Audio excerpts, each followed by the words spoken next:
পূৰ্ণগতিত আৰ.পি. বৰুৱা সোঁৱৰণী মাষ্টাৰ্ছ টি-20 ক্ৰিকেট টুৰ্ণামেণ্ট। তৃতীয় দিনাৰ প্ৰথম মেচত জয়ী চেৰিটি ক্ৰিকেট ক্লাব, দ্বিতীয় মেচত জয়ী ষ্টেলিয়ন ক্ৰিকেট ক্লাব।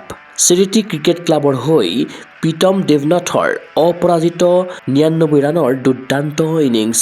মঙলদৈ ষ্টেডিয়ামত সগৌৰৱেৰে অব্যাহত আছে দ্বিতীয় আৰ.পি. বৰুৱা সোঁৱৰণী মাষ্টাৰ্ছ টি-20 ক্ৰিকেট টুৰ্ণামেণ্ট। বৃহস্পতিবাৰে তৃতীয় দিনাৰ প্ৰথমখন খেলত অৱতীৰ্ণ হ'ল গুৱাহাটী ছুপাৰ কিংছ আৰু চিটি চেৰিটি ক্ৰিকেট ক্লাব। প্ৰথমে বেটিং কৰি নিৰ্ধাৰিত ২০ অভাৰত ৬টা উইকেট হেৰুৱাই গুৱাহাটী ছুপাৰ কিংছে সংগ্ৰহ কৰে ১৩৭ ৰান। গুৱাহাটী ছুপাৰ কিংছৰ হৈ এ উদ্দিন খানে ৪৯ ৰান, পংকজ কুমাৰে ২৯ ৰান আৰু মানস শইকীয়াই ১৭ ৰানৰ বৰঙণি আগবঢ়ায়। প্ৰত্যুত্তৰত ১৪.২ অভাৰতে এটাও উইকেট পতন নঘটাকৈ বিজয় লক্ষ্যত উপনীত হয় city charity cricket club. City চেৰিটিৰ হৈ ৪৯টা বলৰ বিপৰীতে অপৰাজিত ৯৯ ৰানৰ দুৰ্দান্ত ইনিংছ খেলিলে প্ৰীতম দেৱনাথে।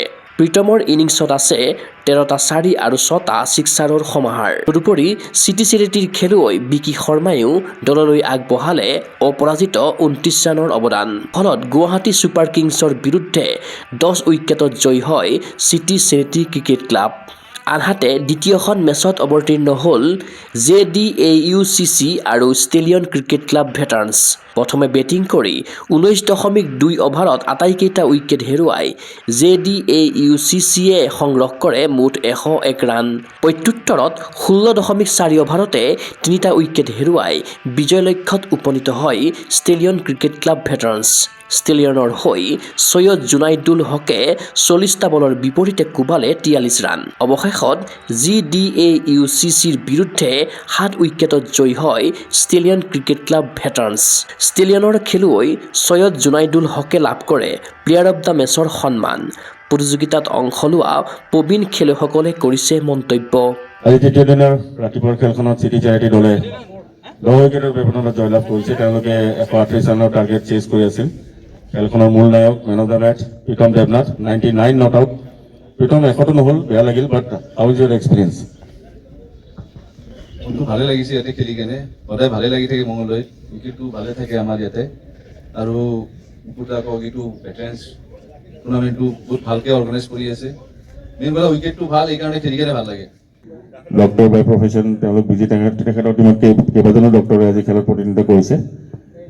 খেলৰ প্ৰতি কেনেকুৱা মুভটো কেনেকুৱা থাকে? তোমালোকৰ ইমান বিজি প্ৰফেশ্যন, ষ্টিল তোমালোকে সময় ওলাই অলপ ক্ৰিকেটৰ মাজত অহা, ভেটাৰান ক্ৰিকেটত যোৱাবাৰো পাৰ্টিচিপেট কৰিছা, এইবাৰ মঙলদৈলৈ আহিছা।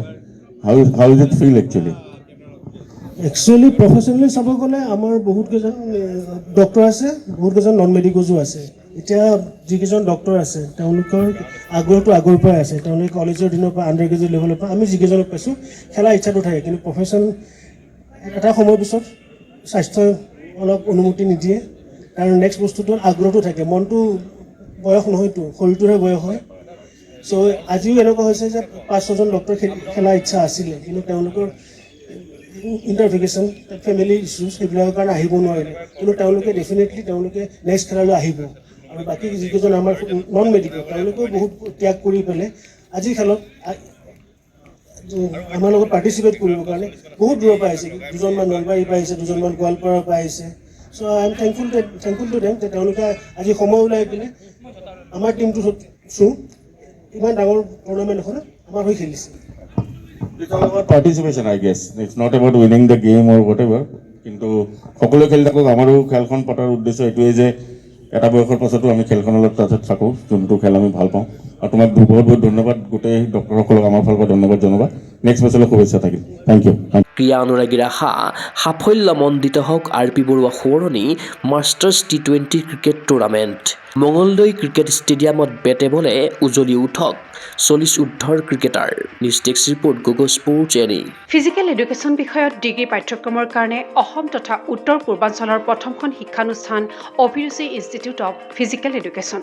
২ বছৰীয়া ফিজিকেল এডুকেশ্যনৰ BPEd পাঠ্যক্ৰম আৰু 4 বছৰীয়া BPES পাঠ্যক্ৰমৰ বাবে নামভৰ্তি চলি আছে। বিতংকৈ জানিবৰ বাবে আজি যোগাযোগ কৰক। যোগাযোগৰ নম্বৰসমূহ হৈছে 9435100098, 7002233540, 88765210998 ৱেবছাইট www.aipguwahati.in